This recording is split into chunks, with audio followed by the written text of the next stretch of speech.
ora pro nobis. Sancte Joseph, ora pro nobis. Muito bem. É, como eu disse para vocês, na nossa catequese, perdão, estou misturando as coisas. Na nossa aula da semana passada, a nossa aula não aconteceu, porque eu não estava muito bem, eu tive uma gripe, depois caiu na sinusite, e aí me deu muita tosse. Ainda estou tossindo um pouco, tá? Então, se eu tossir, vocês me perdoem. E, bom, e isso daí, então, foi talvez providencial, eu espero, para que todos possam ter visto as aulas que não conseguiram ver. Eu gostaria de saber de vocês em que aula que vocês estão, se estão todos conseguindo acompanhar agora semanalmente, se vão conseguir, ou se ainda estão atrasados, né? Podem falar aí. Gostaria de saber de todos vocês. Eu não tô atrasado, mas Ótimo, Luiz. ainda reviso de vez em quando os vídeos da aula. Uhum. Não, o importante é não estar atrasado primeiro, mas isso aí. Professor, eu também não estou atrasado, não. E tento Uhum. fazer um pouco a cada dia para ter sempre contato, né, com o latim. E outra coisa também, se eu faltar lá na frente, eu aviso o senhor antecipadamente que eu vou viajar, né? Vou para Sim, aham. Campos, tal, aí eu aviso, mas é raro isso acontecer, tá Uhum. certo? Sim. Beleza, ótimo. E os outros? Bom dia, Comigo Lucas. tá, comigo tá tudo bem também. Tô conseguindo acompanhar já, né? Ah, ótimo. Às vezes eu dou uma assistida nos vídeos, né, para relembrar, mas tô conseguindo Uhum. acompanhar já. Maravilha. Então, Lucas, eu tô voltando hoje também, mas graças a Uhum. Deus eu consegui colocar as aulas em ordem. Mas não consegui fazer a atividade, cara. Dificuldade mesmo de separar o horário, mas aos poucos a gente vai melhorando. Sim, sim. Ah, beleza. Daniel tem conseguido? Tô um pouco atrasado, mas eu tô indo. Uhum. Sim. Quando eu der um tempo para vocês, assim como foi, por exemplo, semana passada, tentei fazer um esforço naquela semana, porque aí eu acho que isso vai fazer vocês conseguirem se recuperar, né? Humberto e Gabriel,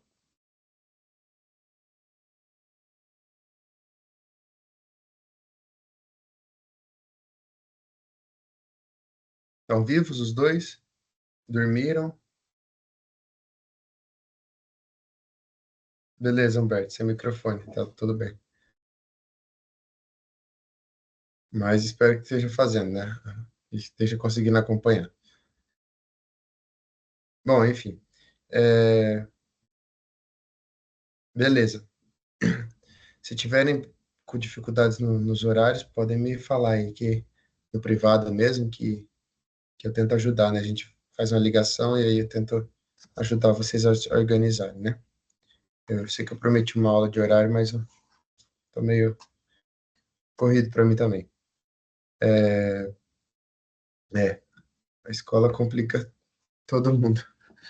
Bom, então a gente até agora a gente viu algumas coisas que eu não falei quando passei, mas agora vou mostrar para vocês. O exercício dessa semana era o começo do Evangelho de São João, né? E, bom, eu não vou fazer a explicação que eu ia fazer às 9 horas, né, como eu tinha dito, mas eu vou fazer uma introduçãozinha, né? Como funciona, primeiro, o que é a Santíssima Trindade, né? Ali a gente vai... Por que eu vou falar de Santíssima Trindade? Porque nós vamos ver algumas coisas que, se nós não tivermos um certo domínio do que seja a Trindade, a gente vai ter uma certa dificuldade de entender o conteúdo do texto. Não que eu precise saber o que é a Trindade para poder ler em latim, mas eu acho que vai ajudar, né? E para a gente entender o que é a Trindade, um pouco, a gente tem que ver o que é o ser humano, né? Como que funciona o nosso processo de intelecção.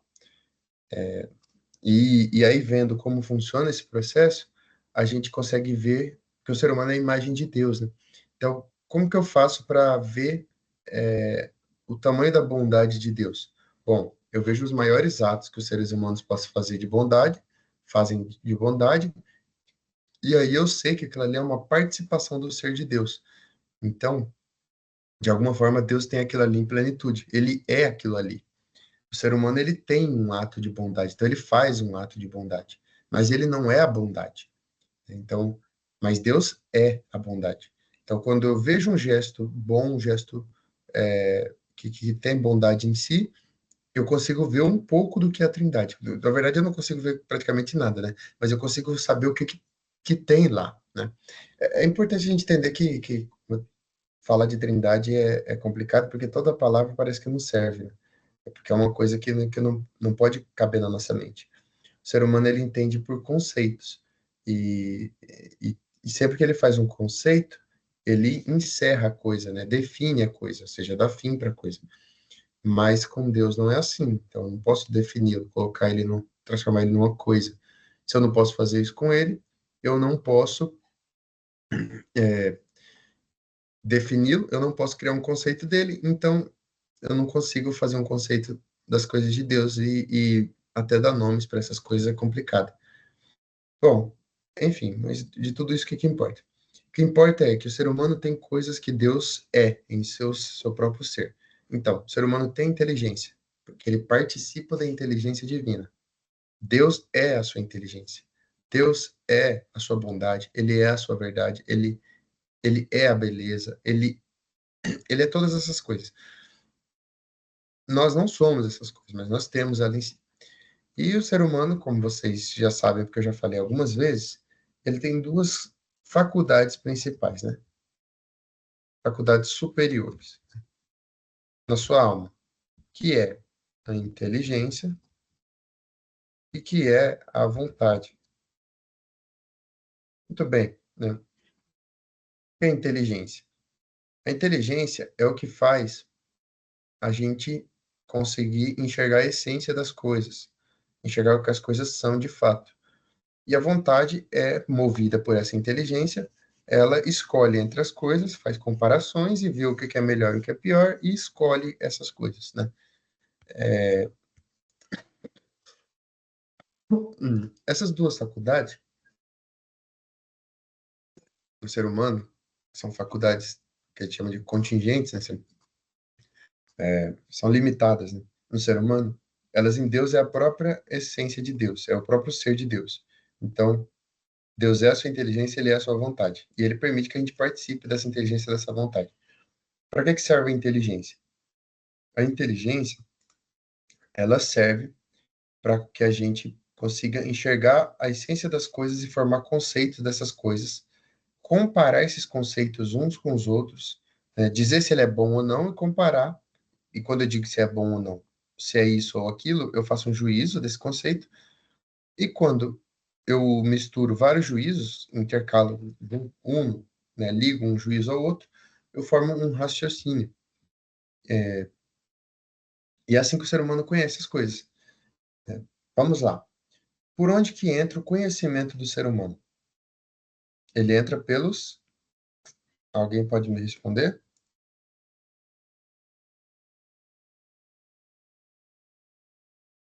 Pelos sentidos externos, né, professor? Isso, ótimo. Conhecimento entra pelos 5 sentidos externos, né? Sentidos externos. Eu vou pular um monte de coisa aqui, tá? Porque senão a gente gastaria um tempão falando de uma coisa que não é a ver com o latim, né? Mas o conhecimento entra pelos sentidos externos e as coisas todas, eles têm aquilo que na filosofia a gente chama de matéria e forma, né?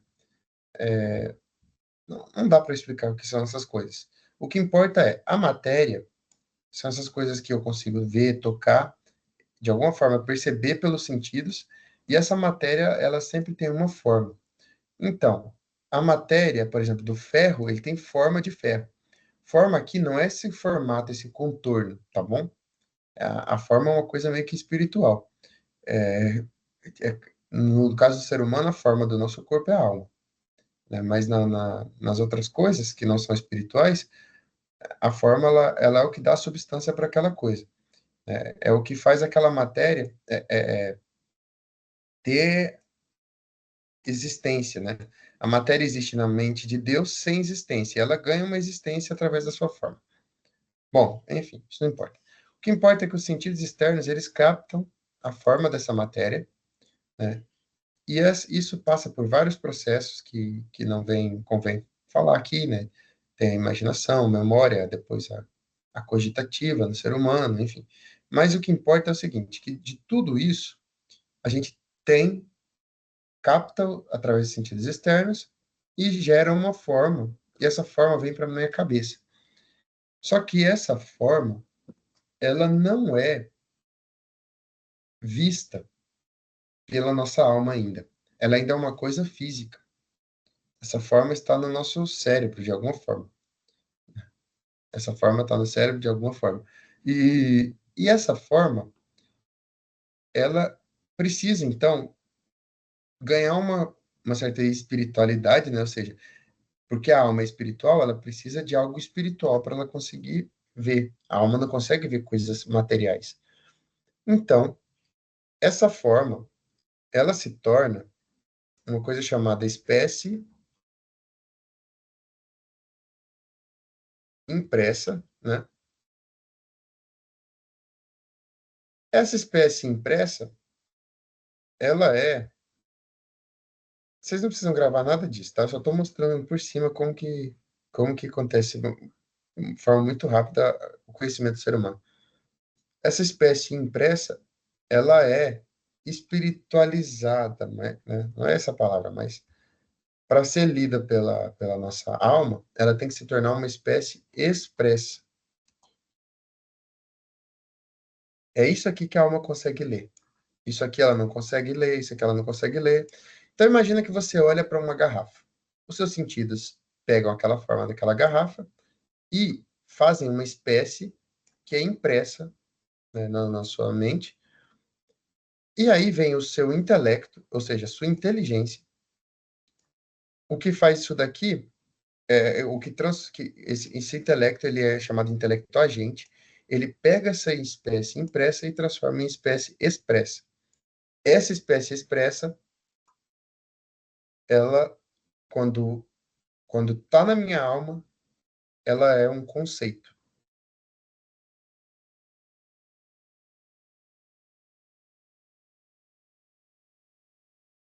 Então, se vocês viram o termo conceito na filosofia, né, é o concepto, né?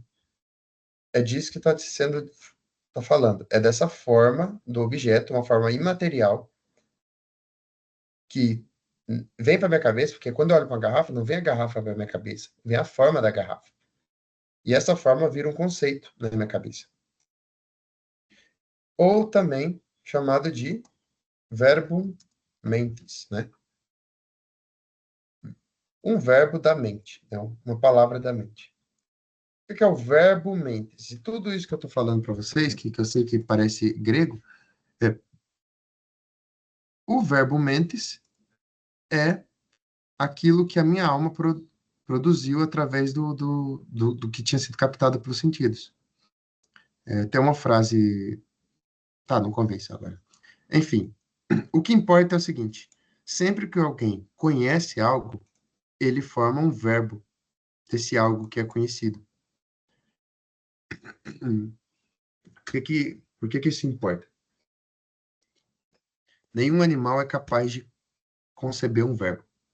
Só o ser humano que é capaz. Os anjos também, né? E Deus. E esse verbo do ser humano, ele não é o conhecimento em si do ser humano. Bom, assim, eu quero que vocês entendam o seguinte, que tem muita coisa aqui que é filosofia que não convém falar, né? Para não bagunçar mais a cabeça. Então, eu tô pescando as coisas que convém falar. Tá. Esse verbo, então, ele é a forma que foi meio que espiritualizado e que está na minha mente. É o conceito. Esse verbo, ele não afirma, por exemplo, que a garrafa é verde. Ele não afirma isso. Ele só afirma que é uma garrafa. Se eu digo que a garrafa é verde, ou que ela é azul, ou que é amarela, eu já estou fazendo um juízo da garrafa. Eu já estou dizendo coisas sobre ela. E se eu pego esses juízos e misturo com outros juízos, eu formo um raciocínio. Então, entende que é a primeira etapa das operações da mente, ou seja, da operação da nossa alma, é essa etapa aqui, que é chamada de simples apreensão. É todo esse processo aqui, de formar um verbo mental. Esse verbo mental tem uma ligação com o verbo divino. Isso é interessante. Por que o ser humano produz o verbo?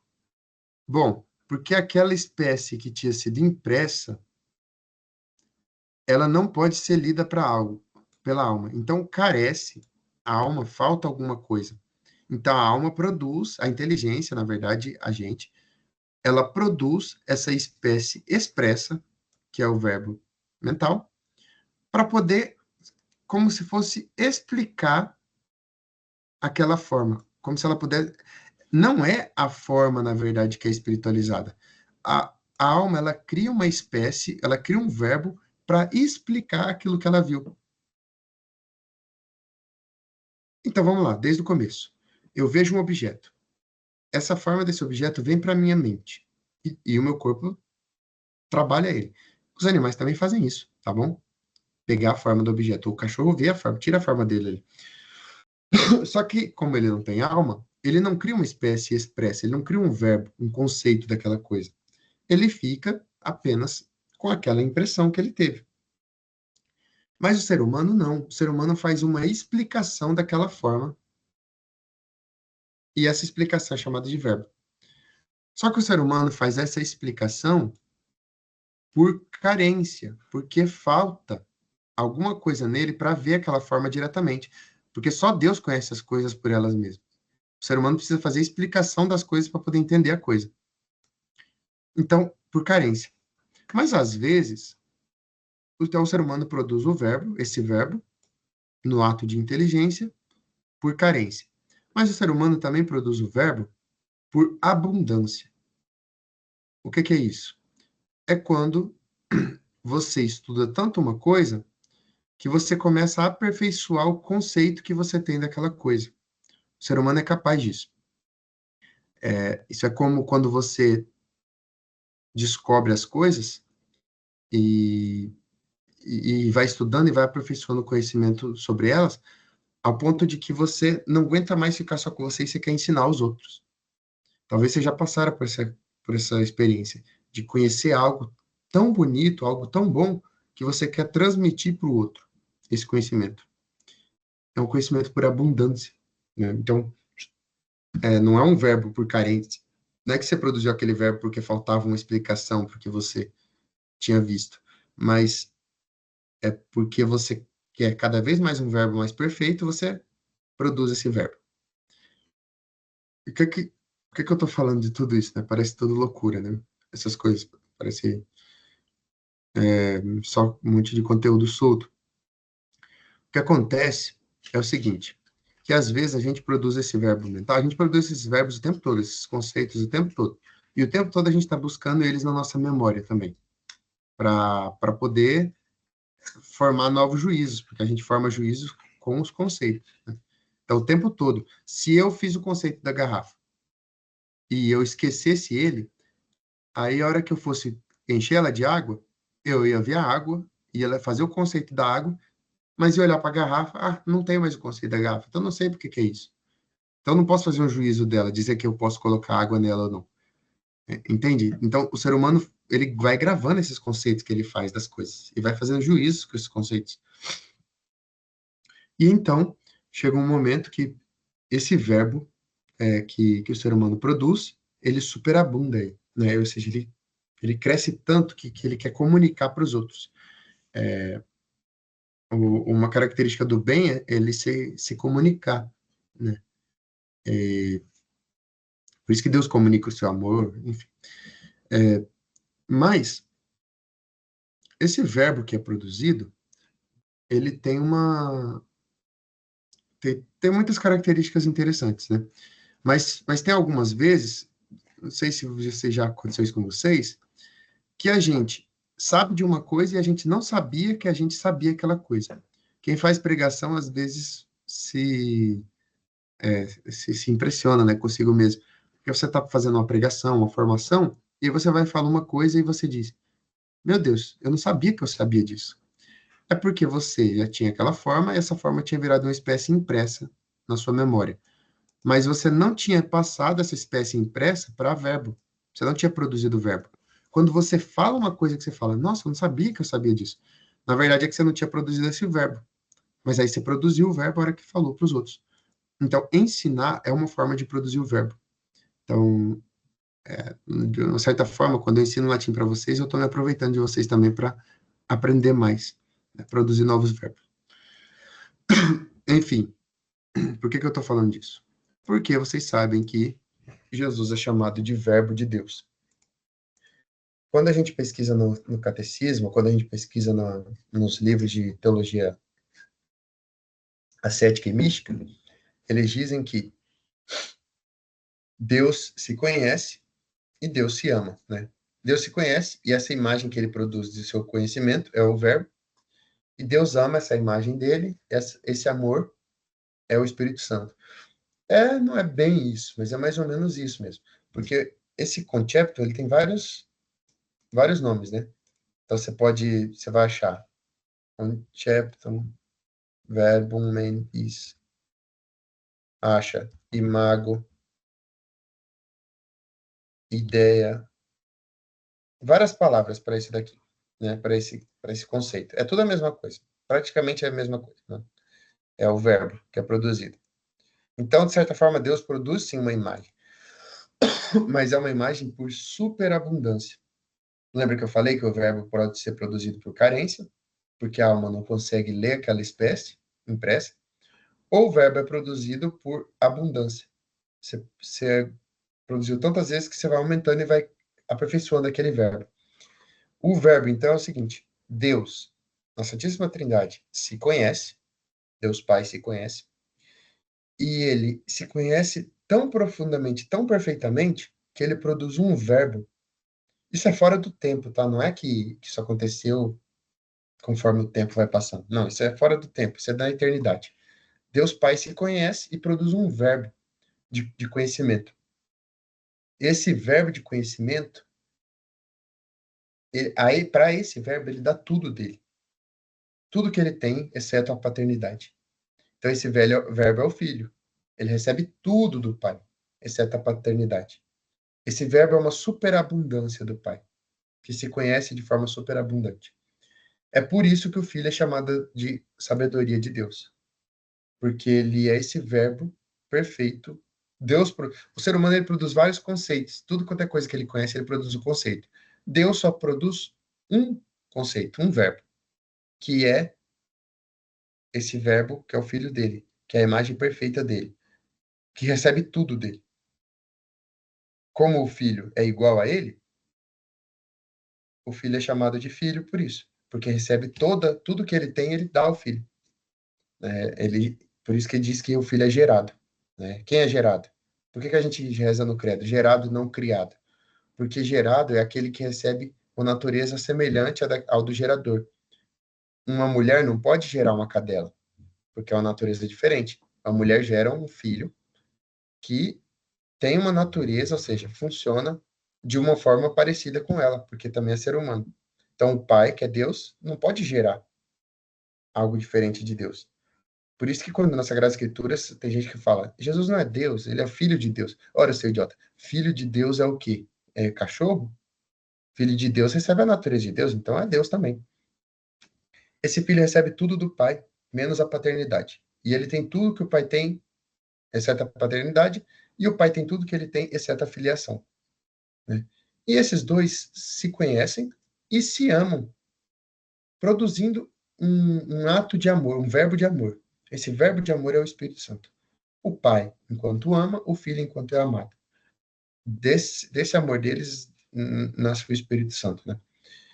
Mas por que eu estou falando de tudo isso? Porque quando as Sagradas Escrituras foram escritas, esses conhecimentos não eram tão comuns, né? Mas, nas Sagradas Escrituras, tem uma palavrinha que a gente não vai entrar em discussão sobre ela, mas mas é uma palavrinha grega, né? Logos, né? Daí que vem as palavras que a gente conhece, como, né, lógica, aí depois biologia, geologia, né? Logia, né? É estudo, mas tem a ver com palavra, tem a ver com o verbo, com a palavra. Lógica, né? Tem a ver com a palavra. Biologia, logia, bios, é vida. Logia, né? Estudo da vida, enfim. Isso eu sei que vocês sabem. Mas o logos, ele é a palavra, né? Logos é palavra, verbo, razão, inteligência. Todas essas são sinônimos de logos. E quando se traduziu para o latim, se colocou logos lá como verbum. Então, verbum é tudo isso daqui. Palavra, verbo, razão, inteligência, né?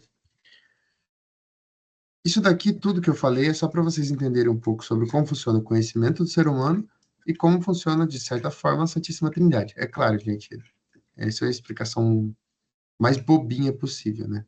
É claro que tem termos que podiam ser explicados de outra forma melhores, enfim, mas é para vocês verem o caminho que a coisa tem, né?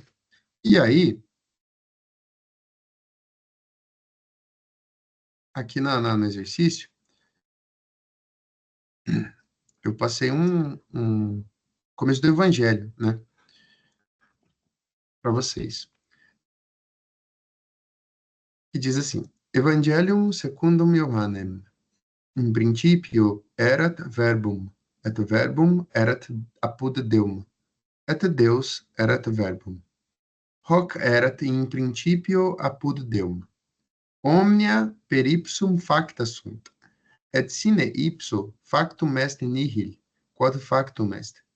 In ipso vita erat, et vita erat lux hominum, et lux in tenebris lucet, et tenebrae eam non comprehenderunt. Quod autem receperunt eum, dedit eis potestatem filios Dei fieri, is qui credunt in nomine eius, qui non ex sanguinibus, neque ex voluntate carnis, neque ex voluntate viri, sed ex Deo nati sunt. Né? Quem de vocês fez esse exercício de tradução do... Tirando o Rodney, que já me falou que fez, algum de vocês fez esse exercício? Acho que eu me atrasei nesse daí. Eu acho que eu não cheguei de ver. Entendi. Esse daí eu fiz, professor. Foi bem difícil. Ótimo. E os outros?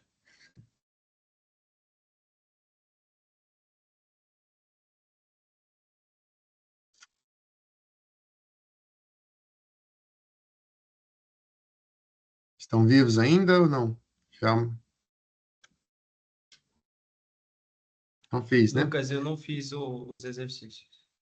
Bom, é importante que vocês façam esse exercício, porque ele tem muitas coisas que recapitulam aquilo que a gente passou nas outras aulas. Se vocês não fizerem esses exercícios, dificilmente vão conseguir entender o que eu passo para vocês, né? Por exemplo, aqui a gente já começa com preposição, né? E aí vocês poderiam ter se perguntado, né? Por que que princípio está em ablativo, né? Mas aí vocês lembram que in é uma preposição que rege ablativo. Então, em princípio, faz todo sentido, né? Eu ainda não falei das preposições para vocês, eu espero que talvez a aula que vem seja uma boa aula para eu falar só delas, porque tem motivo de princípio vir para ablativo, né? Tá, enfim. Vamos então separar tudo isso daqui por frases, né? Por orações. Veja que tem um princípio erat verbum e aí tem um et. O et é uma conjunção, né? O et, ele tem um significado de e, né? Mas às vezes ele significa e também. E as pessoas não entendem por que tá um e também. É porque às vezes o et é usado como também. Tira o e. Também é quoque, geralmente é usado assim. Ó. Geralmente é essa palavra que usa para também. Mas o et, ele é muitas vezes usado como também. E aí, nesse caso aqui, ele é o e, né? Então, se é o e, eu tenho que tipo de oração? Coordenada ou subordinada?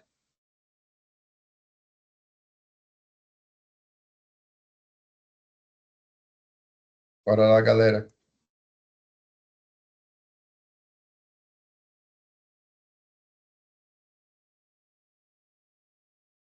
Não tenho medo de responder, mesmo que é. Beleza, Daniel? Lucas, repetir.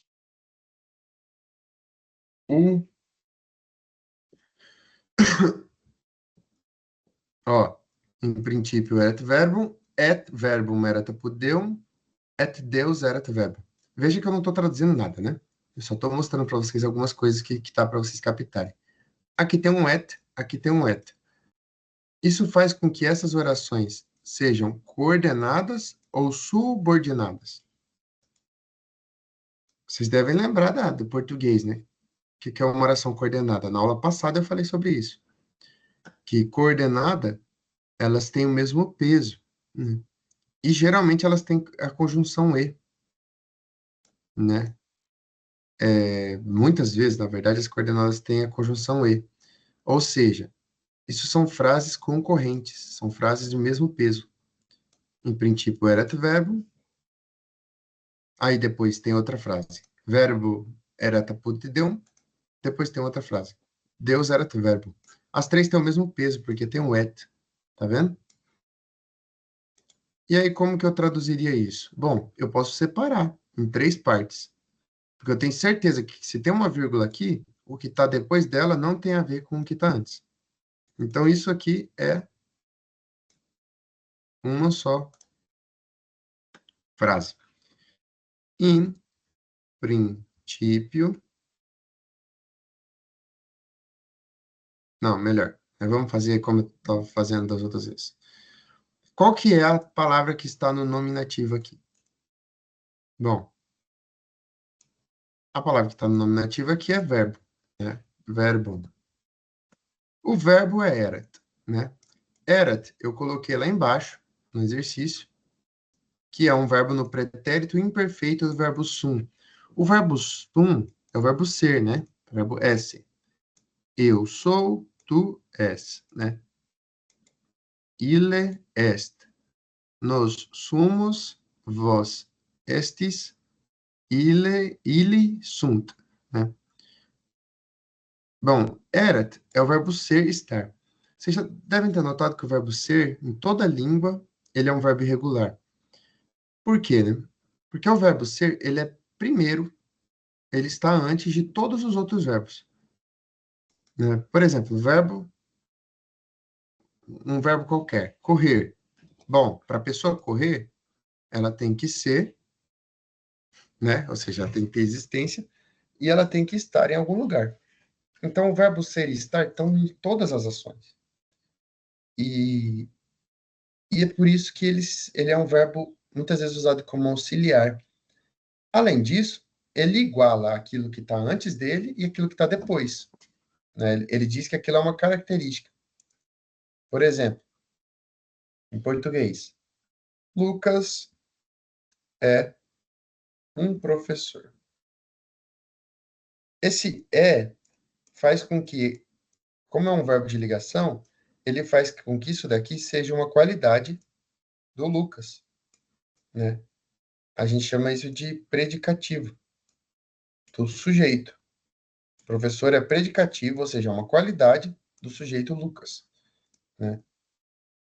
Lucas é ser humano. Então, o ser humano é característica do Lucas, né? Muito bem. O verbo ser, então, ele meio que une as duas coisas. Só que aqui, em princípio, ele está falando de no princípio, no começo de tudo, né? Se é no começo, se é no princípio, isso não pode ser uma qualidade do verbo. Eu não posso dizer que o verbo era apenas no princípio.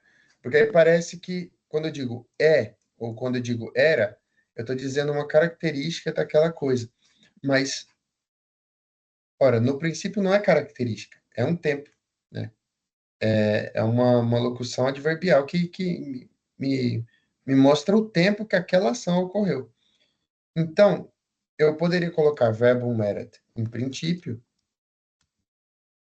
sabendo que eu não estou dizendo que esse verbo, porque erat no dicionário vai estar ou ele era ou estava, né? Se você diz que algo era, você pode dizer Lucas era feliz quando pensava que os alunos tinham feito a tarefa. Pronto. Era feliz. Então, é o meu estado, né? Quando eu pensava que os alunos tinham feito a tarefa, eu era feliz. Então, é um estado meu. Agora, Lucas era... Lucas estava feliz. O que muda de era para estava?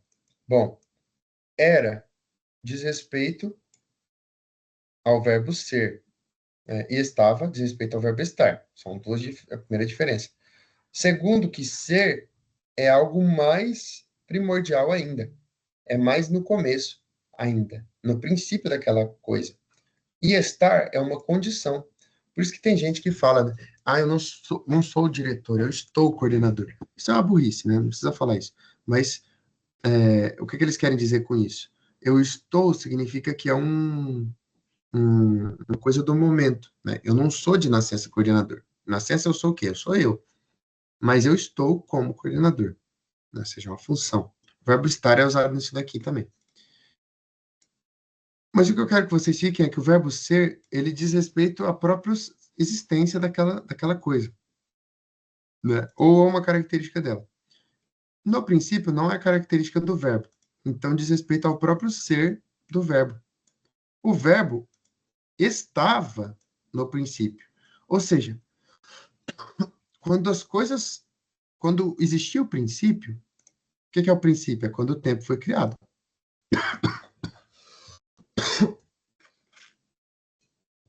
Desculpe. O princípio é quando o tempo foi criado. Então, o verbo estava no princípio. E ele estava antes do princípio, né? Mas a gente não pode nem dizer antes do princípio, porque antes já traz junto consigo o peso de tempo. E se eu digo que é antes de alguma coisa, eu estou dizendo que existe um tempo antes dessa coisa. Mas o princípio é quando o tempo começou, então não dá para dizer antes do princípio, né? Mas no princípio estava o verbo, ou seja, o verbo estava no princípio. Quando teve um princípio de tempo, o verbo estava. Não só estava lá, ele era, ou seja, ele tinha ser lá. Tá bom? É isso que quer dizer isso aqui. O verbo tinha ser, né? Já no princípio. Lá no princípio ele já tinha ser. Ou seja, o verbo vem de antes do tempo. Se é que dá para dizer antes do tempo, né? Segunda oração. Lembra que o et separa orações coordenadas. Se elas são coordenadas, elas não dependem uma das outras. né? Ela tem o mesmo peso. A oração que depende uma da outra é a subordinada, porque ela está ordenada sob uma outra, né? Debaixo de uma outra. O verbo estava, ele era, ou seja, já tinha ser no princípio, e o verbo, ele não só estava no princípio, mas ele estava junto de Deus. Apuda, né? Apuda significa junto de, ao pé de, perto de, em, né? E é por isso que nos trabalhos de faculdade a gente escreve assim, né? Tipo, sei lá, Dias Apuda, aí, Gonçalves, 2016, página 56, sei lá. Já viram isso daqui? Em trabalhos? Já. Então, esse Apuda significa o quê? Que eu, na verdade, queria ver o trabalho do Dias, mas não achei. Eu só achei a citação dele no trabalho do Gonçalves.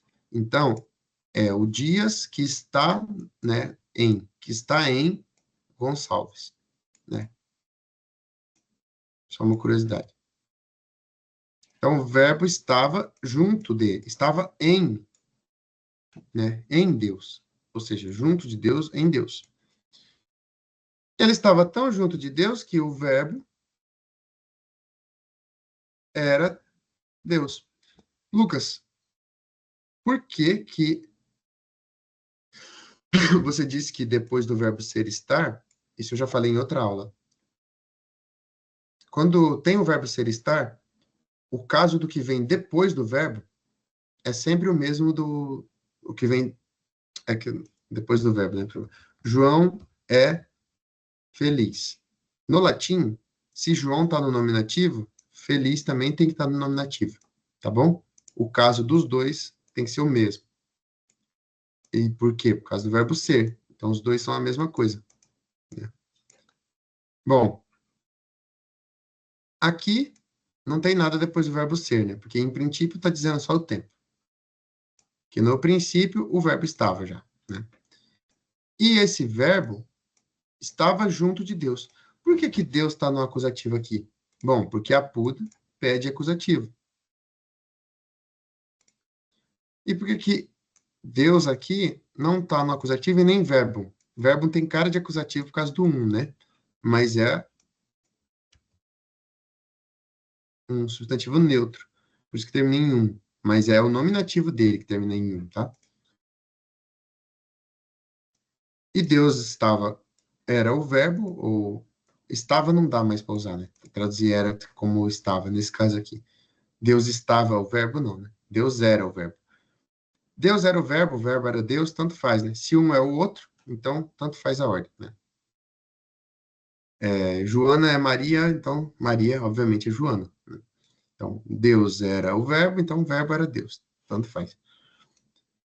Mas por que então que Deus está no nominativo e verbo está no nominativo?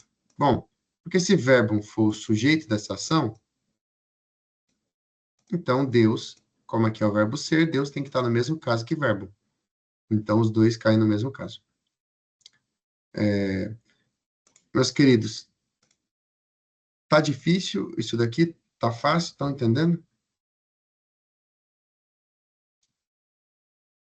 Para mim está tranquilo, professor. Eu tô entendendo. Uhum. Bom, então a tradução fica: o verbo estava no princípio. Posso colocar era? Posso, mas o verbo era no princípio não faz tanto sentido, né? O verbo estava junto de Deus e o verbo era Deus. Aqui eu não posso colocar o verbo estava Deus, né? Aqui eu posso colocar que ele era junto de Deus. Vocês conseguem entender que que o verbo ser, estar, por que que a gente sempre aprende ele junto, né? No inglês tem o verbo to be, e é o verbo ser e estar junto. A gente aprende junto porque a nossa existência, ela está muito ligada a quem a gente é, ao nosso ser, né? Não é a mesma coisa. Em Deus, a sua existência é a sua essência. Mas no ser humano, a sua essência está muito ligada à sua existência. Então, por isso que o verbo ser e estar, eles têm uma ligação. Muito bom.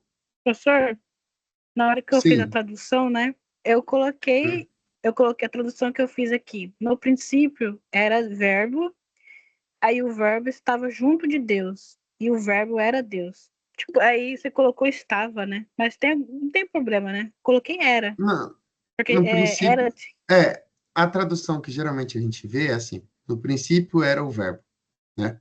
Uhum, Tá ótima essa tradução, né?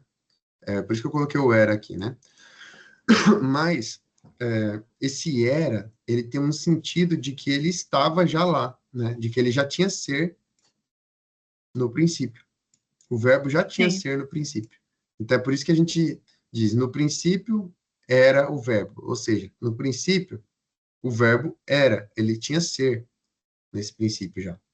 Né? Para dizer o quê? Que ele é anterior, se é que é possível dizer assim, ao próprio princípio do tempo.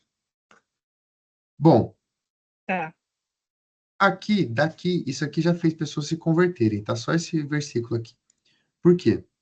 Porque se o verbo estava no princípio e o verbo era Deus, bom, o verbo não pode ser criatura. Aliás, a gente vai ver isso aqui, né? Todas as coisas foram feitas por ele. Bom, se todas as coisas foram feitas por ele, e sem ele, nada do que foi feito, ou seja, nada daquilo que Deus criou foi feito sem o verbo.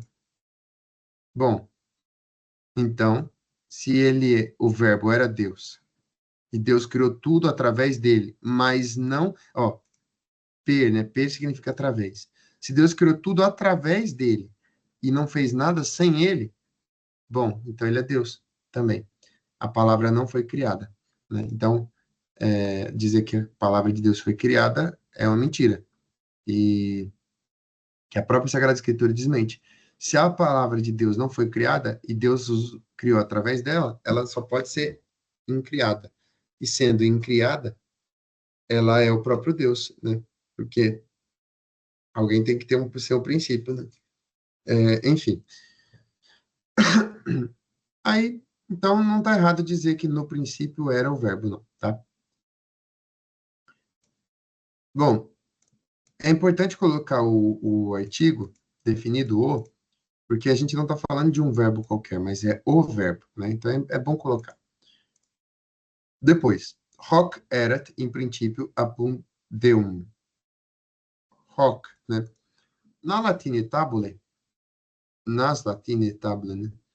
Temos o hoc aqui como nominativo e acusativo. De qualquer forma, o hoc significa isto, né? Este, isto, né? Ou seja, isto daquilo que eu estou falando, né? Essa coisa do que eu estou falando. E vamos ver. Este cargo, este, né? Este, isto, enfim. Deixa eu só ver como que eu coloquei na tradução ali, se eu coloquei como este ou não, né? Porque faz diferença para.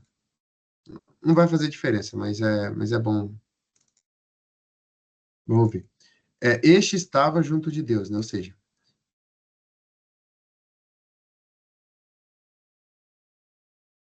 eu coloquei isto, né? Talvez isso não seja a melhor tradução, mas eu estou dizendo do quê? Esse rock, ele diz respeito a algo que foi falado anteriormente. Então, o verbo estava no princípio, o verbo estava junto de Deus, o verbo era Deus. Aí, isto, ou seja, este, né, estava no princípio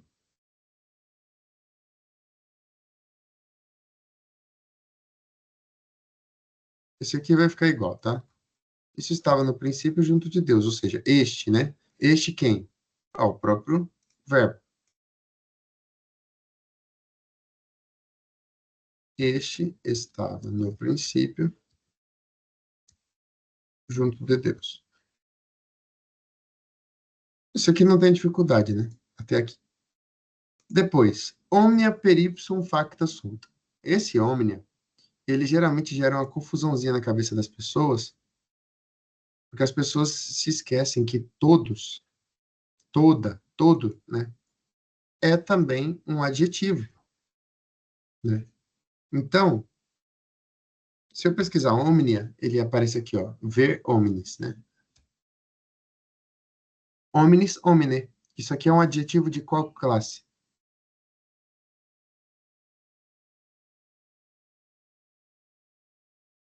Hein, galera?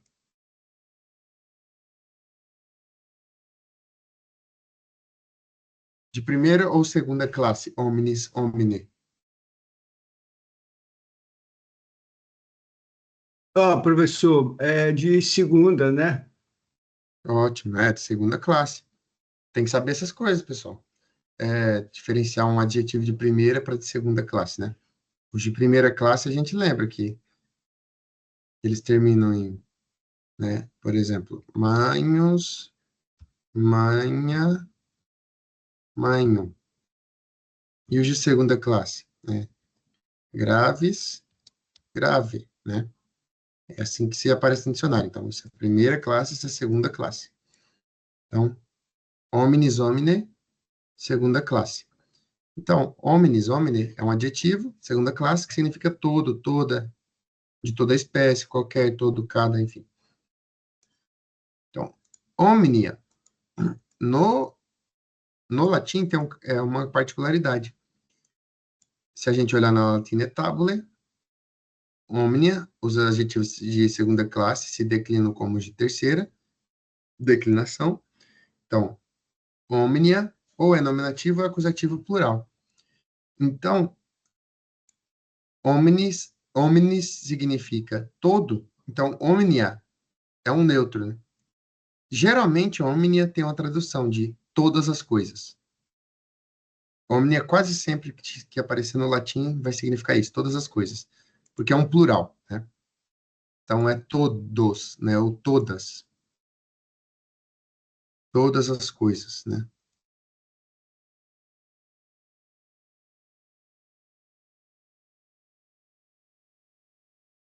Eu vou acelerar um pouquinho por causa do meu horário, tá? Então, eu vou fazer direto já a tradução. Todas as coisas. E aí tem o verbo, né? Eu disse que facta sunt. Coloquei aqui, né? Facta sunt é o particípio passado, mais o verbo ser, né? Significa foram feitas. Isso aqui eu vou explicar para vocês mais adiante o que é facta sunt, factum est, porque é a junção de um particípio com o verbo ser. O que eu preciso saber a princípio? Que se o verbo está no presente do indicativo e aqui é um particípio, você pega aquele verbo original e volta uma casa no tempo, ou seja, vai para o perfeito, né? Então, facta sunt, se a gente fosse traduzir, seria feitas são feitas. Mas aí a gente volta uma casa no tempo e diz que foram feitas, tá? Eu vou explicar isso certinho depois. Eu tenho omnia per ipsum facta sunt. Per ipsum é aquilo que se diz na missa, né? O padre reza.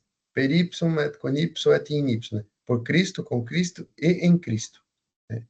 Ipsum está na latina tabula, né? Ipse, ipsa, ipsum. Por que é P, Y? Por que está no acusativo? Porque a preposição per rege acusativo. Então, per é através de algo, né? Per tem dois significados. Ou é totalmente uma coisa, né? Perfeito, feito totalmente, ou através de algo, né? A gente geralmente traduz como por, né? Mas a gente não nota que por significa isso. Através, aquilo ali foi usado como um meio, certo?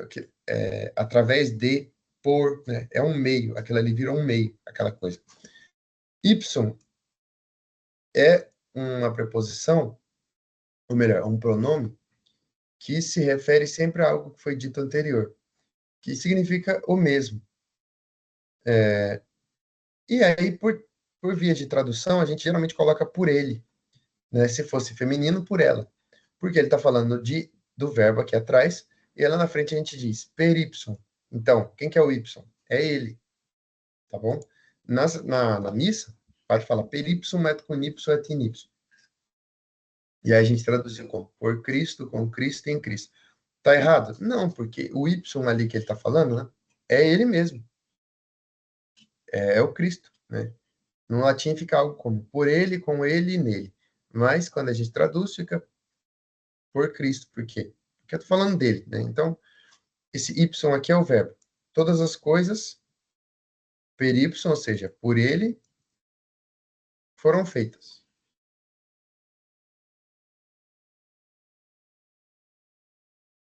E sine, sem, né? Ipso, veja que aqui está Y e aqui está ipso. Por quê? Bom, sine, se vocês não tiverem preguiça de pesquisar, é uma preposição que rege ablativo.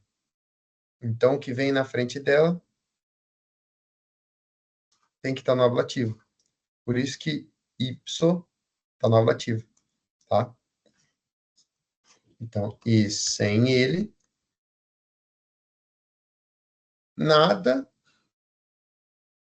foi feito daquilo que foi feito. Ou seja, nada do que foi feito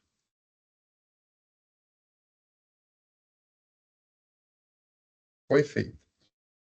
Esquisito, né? Mas o que significa? Sem ele, nada foi feito. Esse quod factum est é só uma forma de reafirmar aquilo que já te foi dito, né? Ou seja, nada do que foi feito sem ele. Tudo foi feito por ele. Todas as coisas foram feitas por ele. E sem ele, nada do que foi feito, né? Alguém teve dificuldade nisso daqui ou não?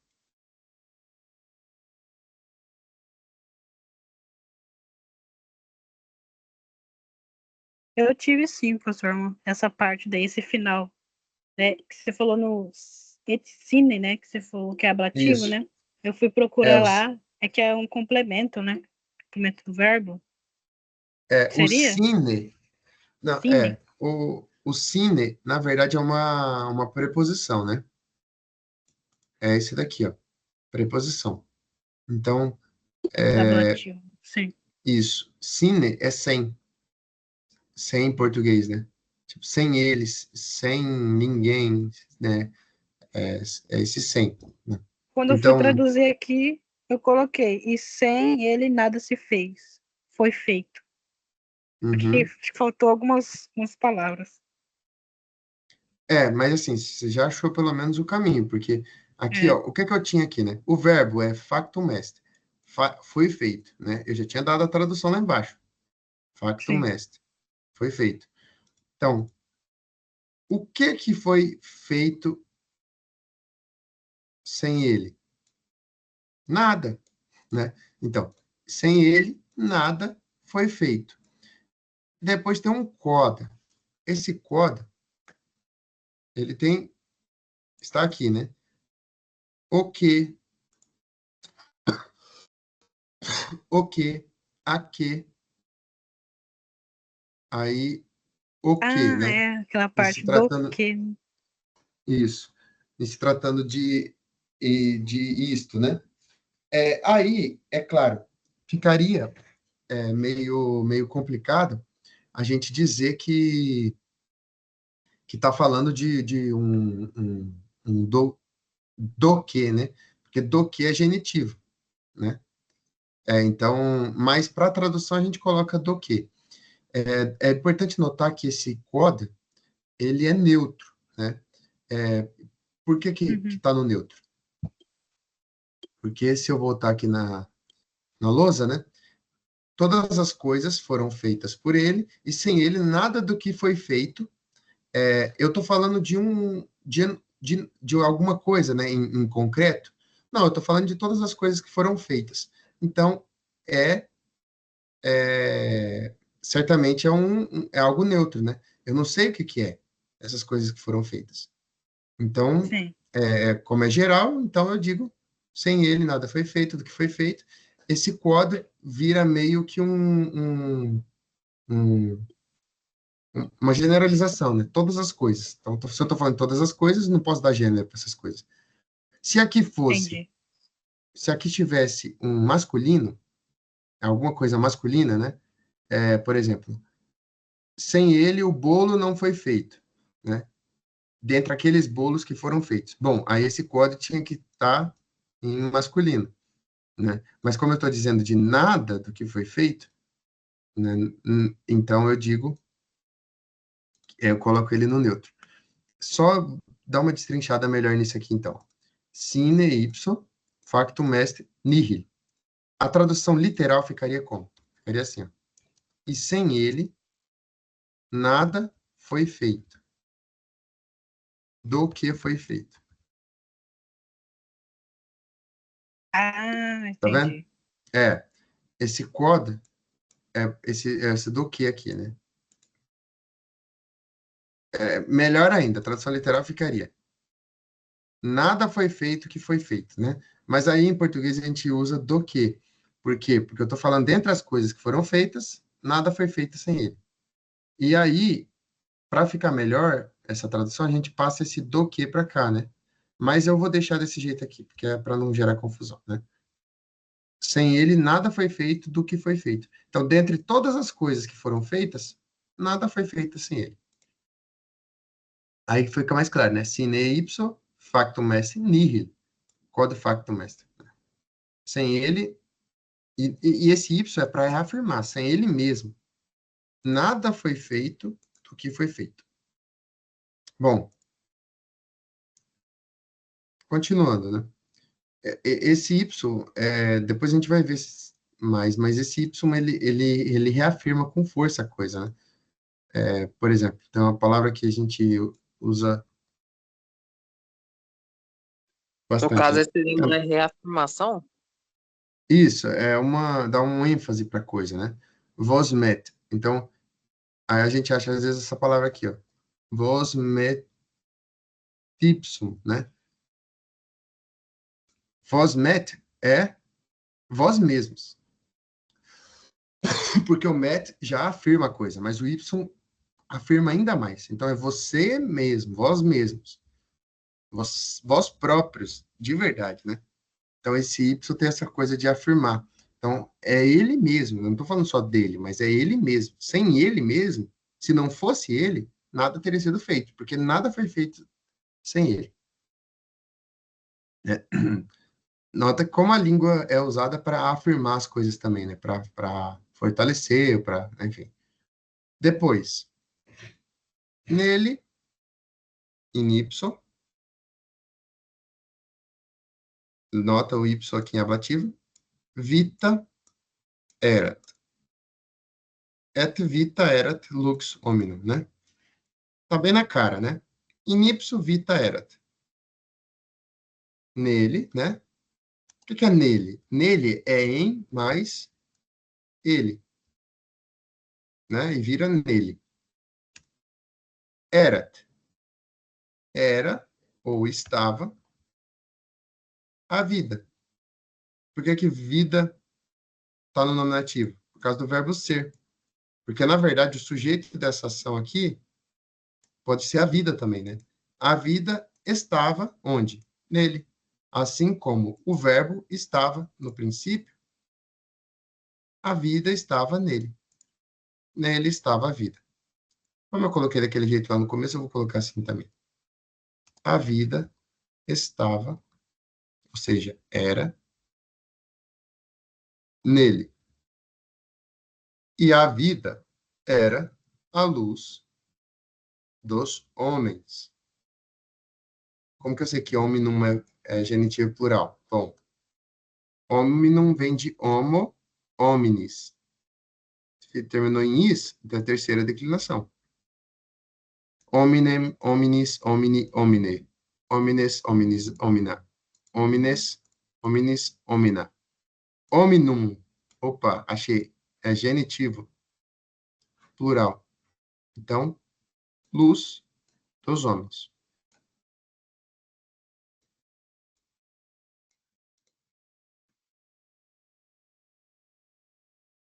E aí tem o verbo, né? Lucet.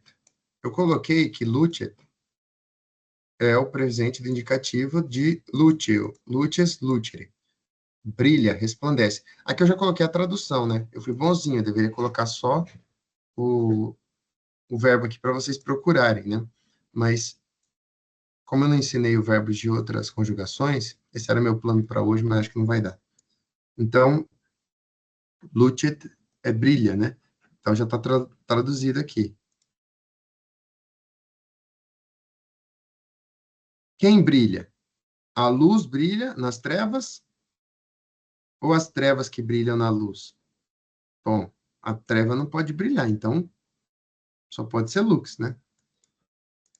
Mais uma coisa, in, como eu já disse, rege ablativo, mas nem sempre ablativo singular. Por exemplo, ipso é ablativo singular, principio, ablativo singular.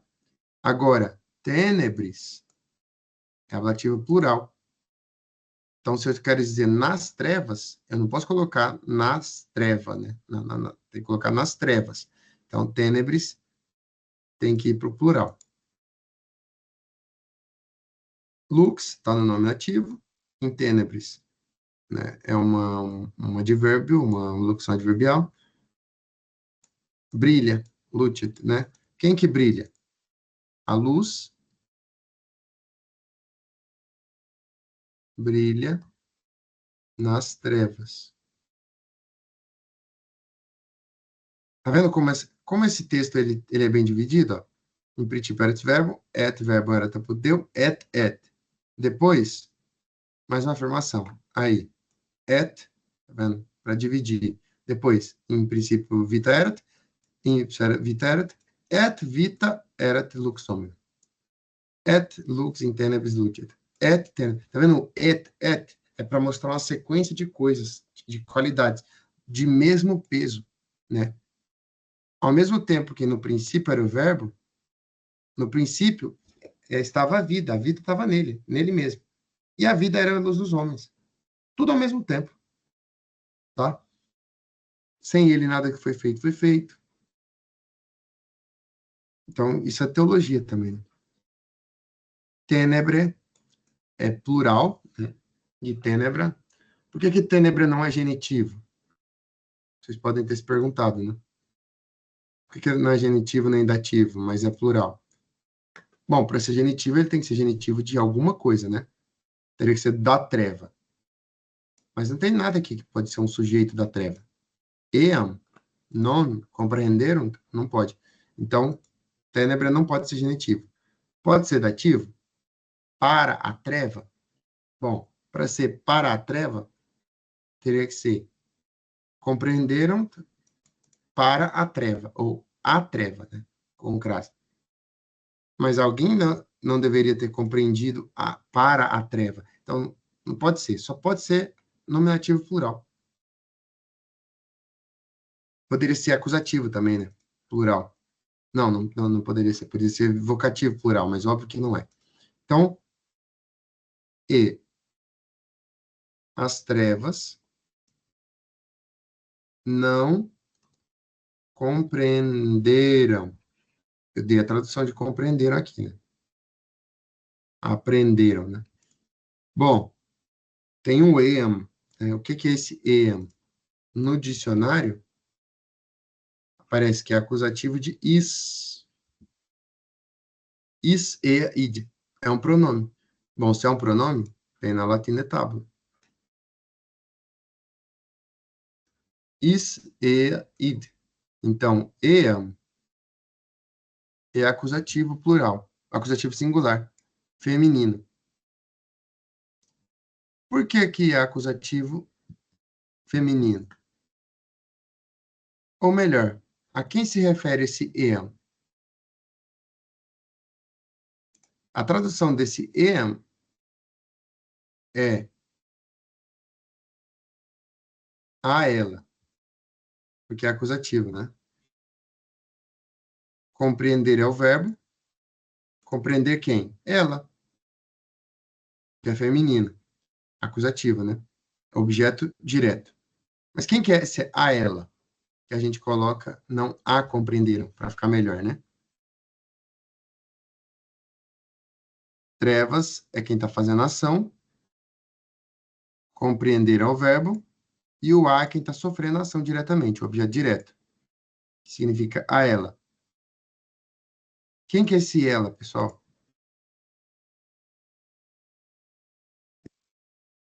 Professor, não é a luz? É a luz, muito bem.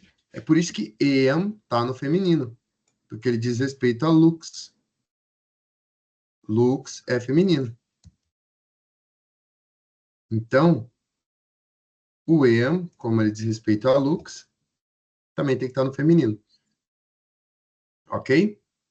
A luz brilha nas trevas, e as trevas não compreenderam a ela, ou seja, não compreenderam quem? A luz. Eam, não a compreenderam. Aí aqui tem um autem, né? O que é o autem? É um porém. Tem aquela famosa oração, nos autem domine, miserere nobis. Quanto a nós, porém, Senhor, né, tem de piedade de nós. Então, autem.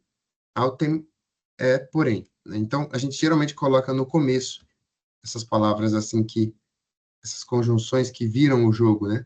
Mas, contudo, porém, todavia, entretanto, né? Porém, quod. Quod, às vezes também pode ser quod, né? Quod é quantos, quaisquer que, né?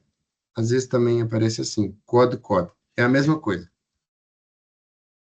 Quod. Ou seja, quaisquer que, todos aqueles que, quantos que, né? Porém, quod, preceperunt eum, dedet eis potestatem, filhos de Deus, fieri, risco e credunt in nomine Iesus.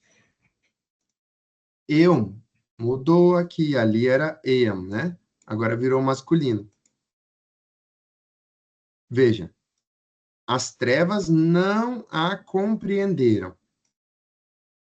Porém, quem quer que, quaisquer que receberam ele, ou seja, quaisquer que o receberam, já não está mais dizendo da luz. Está dizendo de quem? Do verbo. Apesar de que é também a luz, porque a luz era a vida dos homens, ele estava a vida estava nele e a vida era a luz dos homens. Então ele era a luz dos homens, né? E essa luz brilhou nas trevas, as trevas não a compreenderam. Mas todos aqueles que receberam ele, não é mais luz que está dizendo, está falando do verbo. Ou seja, quem quer que. Não quem quer, né? Quaisquer.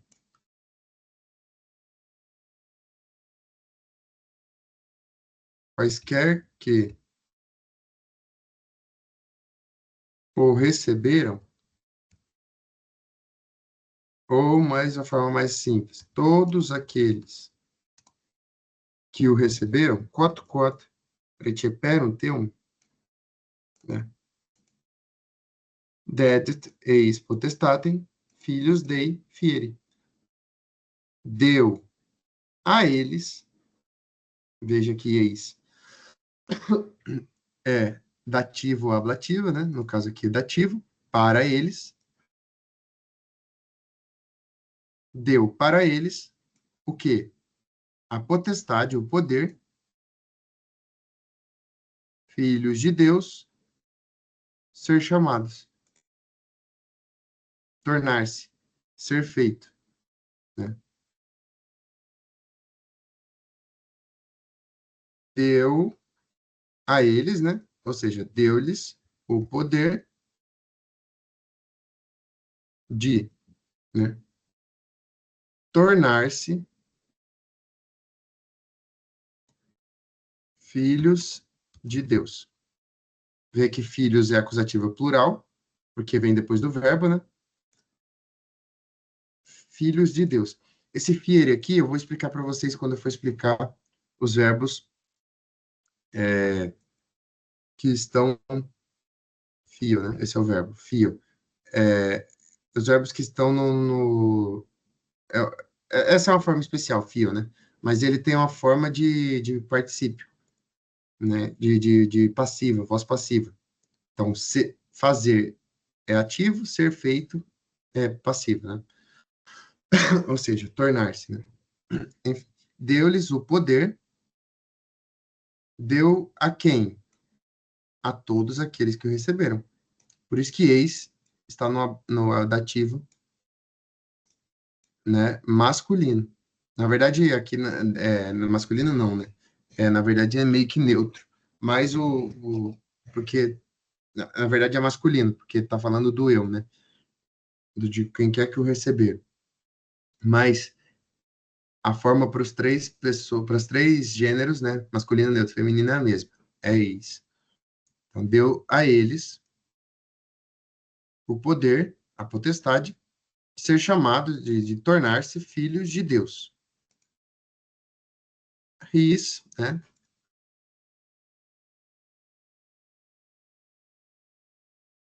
A, a estes, né?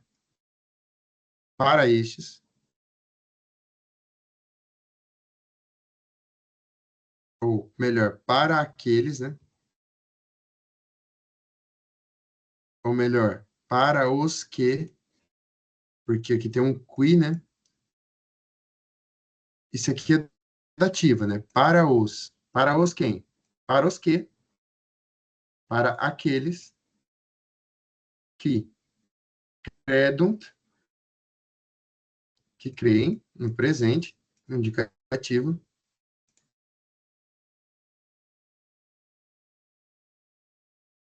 in nomine, no nome, eius. Eius é genitivo, né? Então, sis, ele, ela, isto, né? Então, ele como acusativo, dele, né? Para os que creem no nome dele. Em bom português, para os que creem em seu nome.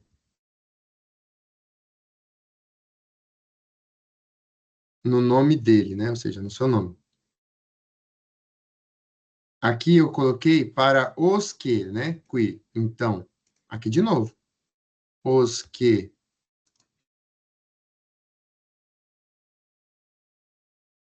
E aí vem várias orações. Non ex sanguinibus, ou seja, não a partir do sangue. Ex é de sair de dentro para fora. E nem, neque, né? Da vontade da carne. E nem da vontade do homem. Mas de Deus, a partir de Deus, natis sunt. Nasceram. Ou seja, todos aqueles que o receberam, deu-lhes o poder de tornar-se filhos de Deus. Aqui eu poderia colocar tornarem-se também, né? Permitido flexionar o verbo no infinitivo, no português. Mas eu acho que tá bom assim. Vamos colocar, né? Mas não muda, não. As duas formas estão certas. Tornarem-se filhos de Deus.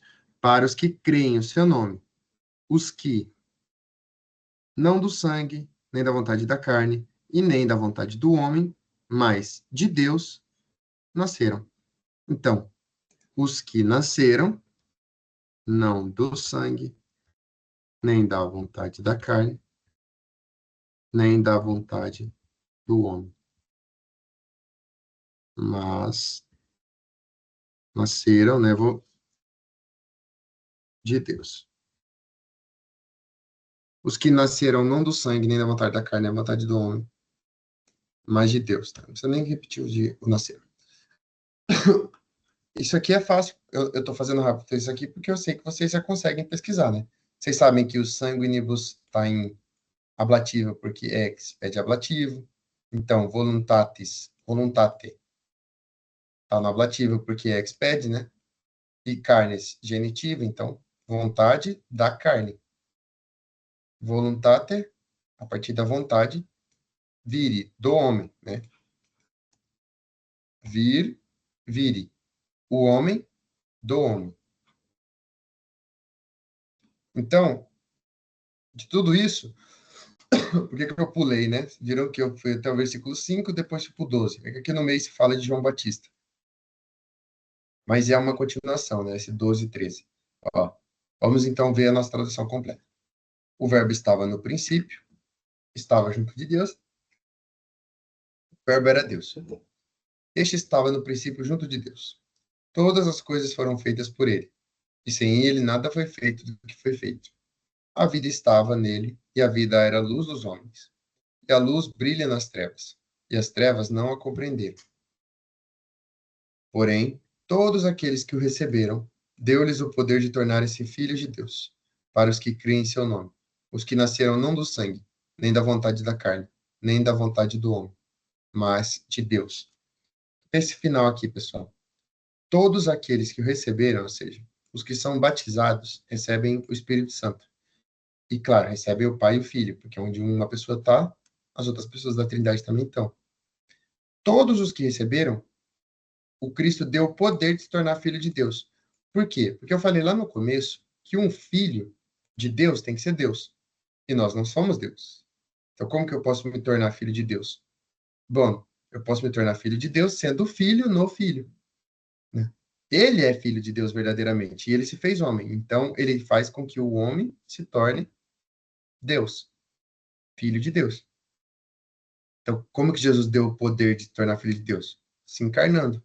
Quando ele se encarna e depois, quando ele manda o Espírito Santo, após a ressurreição, Deus passa a habitar no coração do homem e o homem vai se transformando, vai recebendo a natureza divina, a graça de se comportar como Deus se comporta. Então, vai se tornando filho de Deus, porque Deus nos adotou. Porque ele olha para o seu filho e vê a humanidade no seu filho. E aí ele nos adota como filhos, né? Mas para isso eu preciso crer no nome dele. Isso não vem do sangue, porque eu não nasci do sangue de Deus, nem da vontade da carne. Porque eu posso fazer força o tanto que eu quiser, que eu não vou conseguir me tornar filho de Deus. Nem da vontade dos homens. Nenhum homem se torna filho de Deus assim. Mas como que eu me torno? Bom, eu me torno nascendo de Deus. Nascendo de Deus, eu consigo me tornar filho de Deus. Bom, de tudo isso aqui, o que vocês me dizem?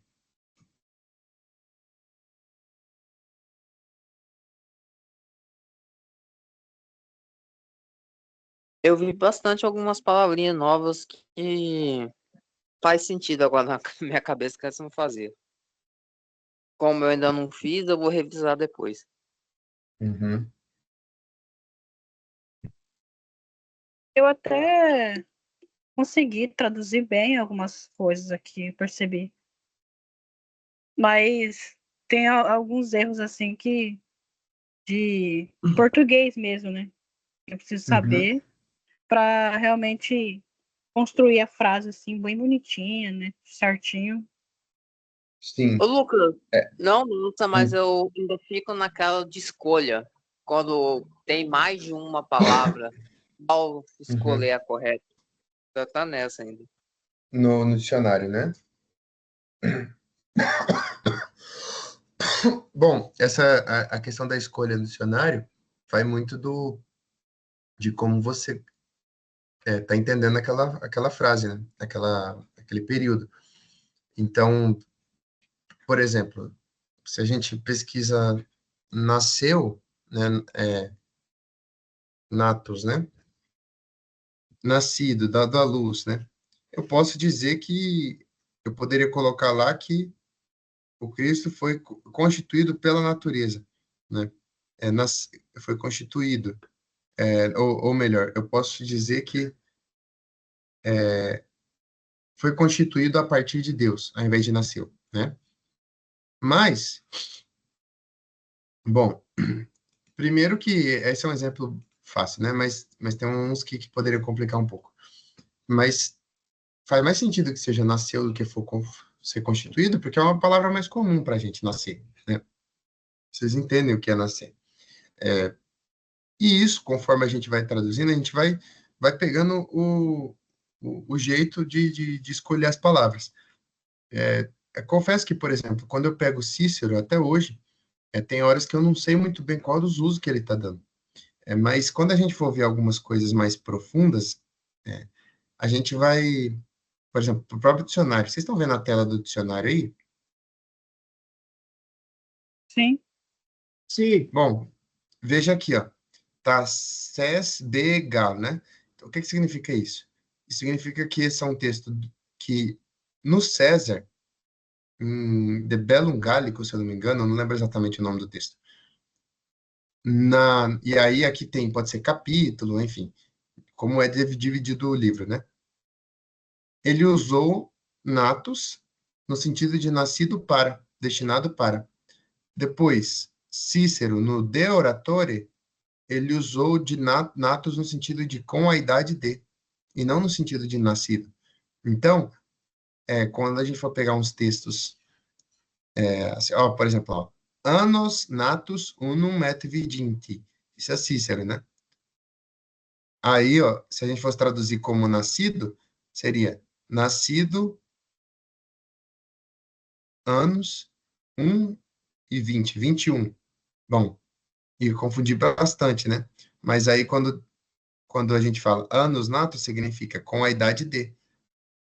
E aí o Cícero usou no De Oratore com esse sentido, o natus.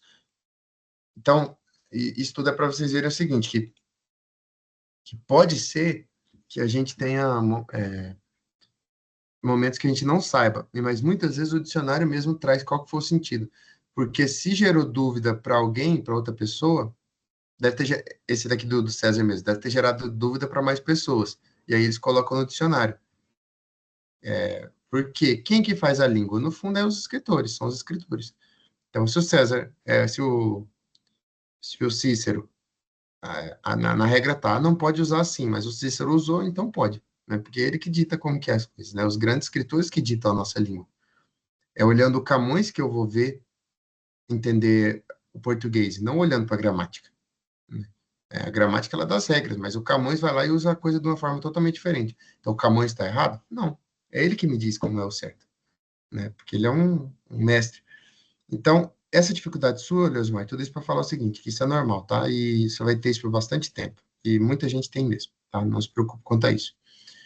E, Ana Júlia, essa questão da língua portuguesa é uma deficiência mesmo de escola, né? Que todos vocês têm e que eu tive também. E até hoje eu tenho que batalhar para poder vencer essas deficiências, essas dificuldades da escola. Porque a gente não aprende a ler nem escrever na escola, né? A gente aprende a fazer padrões e tudo isso a gente esquece depois. Então, Sim. realmente, quando eu troco um C por um lhe, por que que aqui usou o e não o lhe?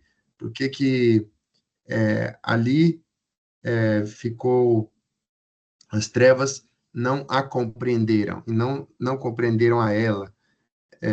Por que que deu-lhes e não deu a eles? E todas essas coisas. Isso o latim vai ajudando você. Você vai percebendo que ele vai ajudando. Mas é um trabalho hercúleo, é um trabalho demorado, tá? Não é de uma hora para outra mesmo. Mas o Sim, uma caminho é esse. palavrinha já faz uma grande diferença. Dá pra perceber, traduzindo as frases aqui. Sim, até uma vírgula faz diferença, né? É sim. Bom, mais alguma coisa? Lucas, Sim. é assim, não tem muito a ver com a aula, mas é, tem e não tem, na verdade. Eu estou fazendo TCC agora e eu vi a diferença de quando eu comecei a estudar o latim para agora. Tipo, eu fiz um TCC no semestre passado e teve muitos erros gramáticos, muitos mesmo. E por estar estudando o latim, eu fui fazer agora, tipo, totalmente diferente. É uma diferença muito grande, igual você falou no início. o latim realmente, ele abre a inteligência e ajuda muito nisso. Então, assim, muda realmente a vida, e eu já estou vendo essa diferença. Sim, com certeza. No começo do curso eu falei que em 3 meses vocês veriam essas diferenças, né? E quanto mais você empenha, mais você vê a diferença, que faz. E aí o problema é que depois de alguns anos estudando, aí você começa a ver como os jornalistas, como esse povo todo é analfabeto, né? Uma boa parte deles. Você vai ler um texto e você vê se não é possível que essa pessoa aqui passou por um ensino que é dito superior, né?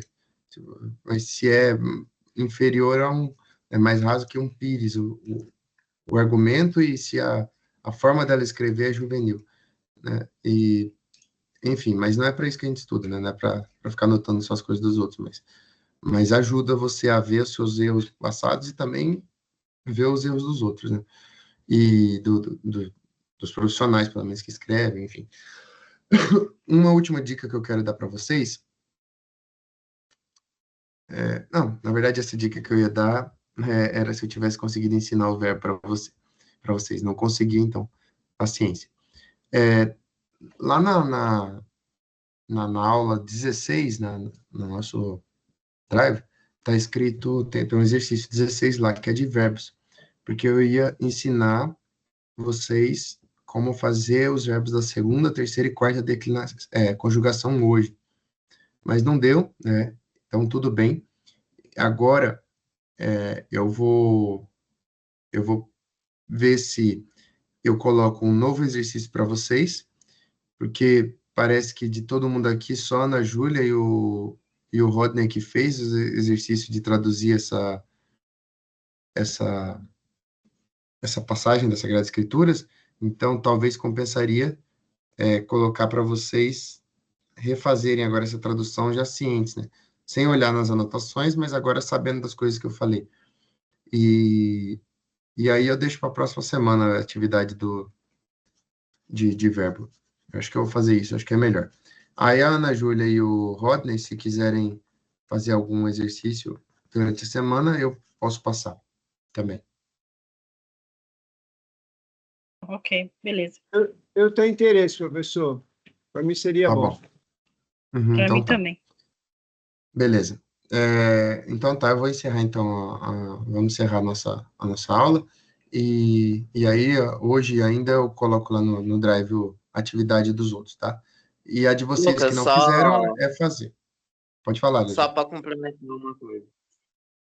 Não é só no latim, é em tudo. Eu tô fazendo a carteira agora da autoescola.